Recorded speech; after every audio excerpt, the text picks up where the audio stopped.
was immoral in some way. It was definitely wrong. Much of Captain Mackie's confidence in his daughter's safety lay in his ship. The Viga was a Dundee-built steam bark of 320 tons from Gourlay's shipyard, her hull reinforced with 6-inch thick oak planks. Her bows and stern were doubly reinforced. Her bows were 3 feet thick, and 24-inch square oak beams, each cut from a single trunk, were placed athwart ships to brace her sides against the pressure of converging ice floes. Captain Mackie, who'd sailed in the seas around Greenland for the best part of 30 years, thought her the finest ship Dundee had produced.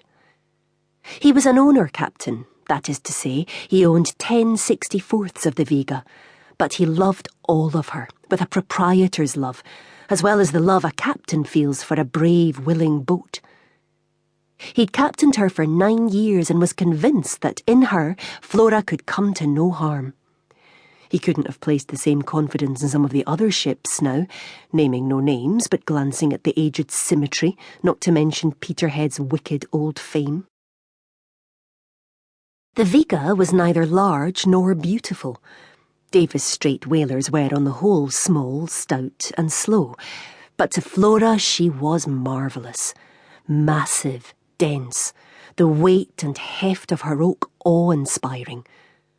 She loved the thickly varnished gunnels that she could barely see over, smooth and slightly sticky to the touch. She loved stroking the silky brasswork rubbed to a soft liquid gloss.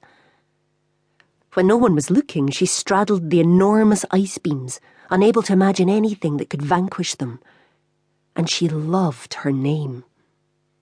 The rest of the fleet had names like Dee, Ravenscraig and John Hammond, so the Viga felt to Flora like a doughty wood and pitch ally, the sister she'd never had, and in the relentlessly masculine world of the North, a female confederate she would appreciate.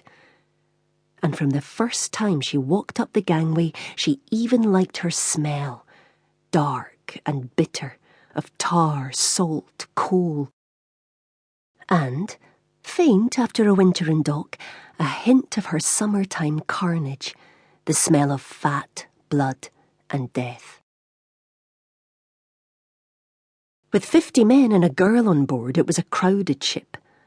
Often she was nominally alone, in the cabin when she was working on her books, but wherever she was she could hear a full symphony of human noises. Apart from talking, shouting, and occasional, quickly hushed swearing, all day and night there were grunts, groans, farts, laughter, cries, snores, and sounds less identifiable. Flora heard much cursing through the wooden walls. She pretended, if her father was around, that she couldn't hear it, and if it was unmistakable, that she did not understand it. In that way, the ship was no different to the streets of Dundee. Her father did his best. She shared with him the tiny great cabin, divided down the middle by a blanket that slid back and forth like a real curtain. She had a cot slung from a beam so that it stayed more or less level while waves pitched and rolled the ship. It had lipped sides like a tray, and she swung in it, wrapped in blankets and later on in furs, like a sausage in bacon. While still in Crichton Street, she had heard, she was a shameless eavesdropper, all sorts of gossip about sailors which fuelled her imagination. Sailors did vague, excitingly terrible things to young girls, but on the Viga they were kind and deferential.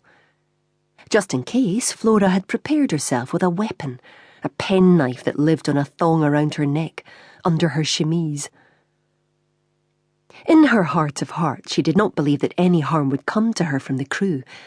Apart from their kindness, she knew she was not alluring, being plain and thick-set with a round, whey-coloured face and stone-grey eyes. She'd learnt early in life that there were those who were caressed for their physical charm, like her mother, and those that were not. Those who drew glances in the street, smiles from strangers, favours, and those who passed invisibly, like ghosts. She was used to being invisible. But it was as well to be prepared, and in her imagination she could be, why not, golden-haired and fragile, with a heart-shaped face and violet eyes, like the diminutive